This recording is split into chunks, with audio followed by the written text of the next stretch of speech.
नमस्कार दोस्तों, इंडिया और इंग्लैंड की टीम के बीच दूसरा टी20 मुकाबला खेला गया, जिसमें भारतीय टीम ने टॉस जीतकर पहले गेंदबाजी करने का फैसला किया और वहीं पहले बल्लेबाजी करने उतरी इंग्लैंड की टीम की शुरुआत बेहद ही खराब थी, क्योंकि आते ही फिल साल्ट केवल 4 रन बनाकर आउट हो गए थे और 6 रनों के स्कोर पर इंग्लैंड का पहला विकेट गिर चुका था। और तब बेंडक्ट का साथ देने जॉस बटलर आया, लेकिन जॉस बटलर आते ही काफ़ी शानदार बल्लेबाजी कर रहे थे, लेकिन उनके आते ही 26 रनों के स्कोर पर बेंडक्ट केवल 3 रन बनाकर वाशिंगटन सुंदर का शिकार हो गए थे। और तब बल्लेबाजी करने हैरी ब्रूक आए और फिर वो आते ही केवल 13 रन बनाकर आउट हो गए थे। और तब बल्लेबाजी करने लियांग लिविंगस्टन आए, लेकिन उनके आते ही 77 रनों के स्कोर पर जॉस बटलर अक्षर पटेल का शिकार हो गए थे और वो 45 रनों की ताबड़तोड़ पारी खेलकर आउट हुए थे। और तब लियांग लिविंगस्टन का साथ देने जेमी स्मिथ आए और फिर ये दोनों बल्लेबाज काफ़ी धीरे धीरे स्कोर को आगे बढ़ा रहे थे, लेकिन तभी 90 रनों के स्कोर पर लियांग लिविंगस्टन केवल 13 रन बनाकर आउट हो गए थे और इंग्लैंड का 5 विकेट 90 रनों के स्कोर पर गिर चुका था। और तब बल्लेबाजी करने जेमी ओवर्टन आए,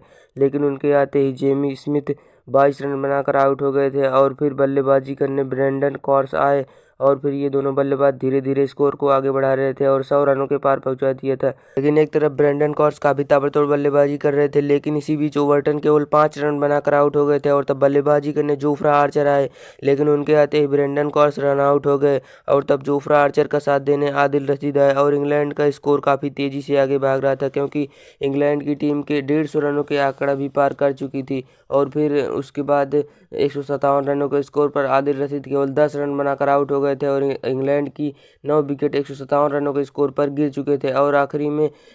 आखिरी ओवर खेलने के लिए मार्क हुड आए और इंग्लैंड की टीम पूरे 20 ओवर खेलकर 165 रन 9 विकेट के नुकसान पर बना डालती है। और अब भारतीय टीम को ये मुकाबला जीतने के लिए 166 रन बनाने थे। और जब भारतीय टीम टारगेट का पीछा करने उतरी तो फिर इनकी शुरुआत काफ़ी शानदार थी, लेकिन तभी 15 रनों के स्कोर पर अभिषेक शर्मा केवल 12 रन बनाकर आउट हो गए थे। और तब बल्लेबाजी करने तिलक वर्मा आए, लेकिन उनके आते ही 19 रनों के स्कोर पर संजू सैमसन केवल 5 रन बनाकर आउट हो गए थे। और तब तिलक वर्मा का साथ देने सूर्य कुमार यादव आए और एक तरफ तिलक वर्मा काफ़ी शानदार बल्लेबाजी कर रहे थे, लेकिन तभी 58 रनों के स्कोर पर सूर्य कुमार यादव केवल 12 रन बनाकर आउट हो गए थे। और तब बल्लेबाजी करने ध्रुव जरेल आए, लेकिन वो केवल 4 रन बनाकर आउट हो गए थे। और फिर हार्दिक पांड्या भी आते केवल 7 रन बनाकर आउट हो गए थे और भारत के 5 विकेट 78 रनों के स्कोर पर गिर चुके थे। और फिर तिलक वर्मा का साथ देने वाशिंगटन सुंदर आया और फिर ये दोनों बल्लेबाज काफ़ी संभल कर बैटिंग कर रहे थे और स्कोर को धीरे धीरे आगे बढ़ा रहे थे, लेकिन तभी 116 रनों के स्कोर पर वाशिंगटन सुंदर 26 रनों की शानदार पारी खेलकर आउट हो गए थे। और फिर बल्लेबाजी करने अक्षर पटेल आए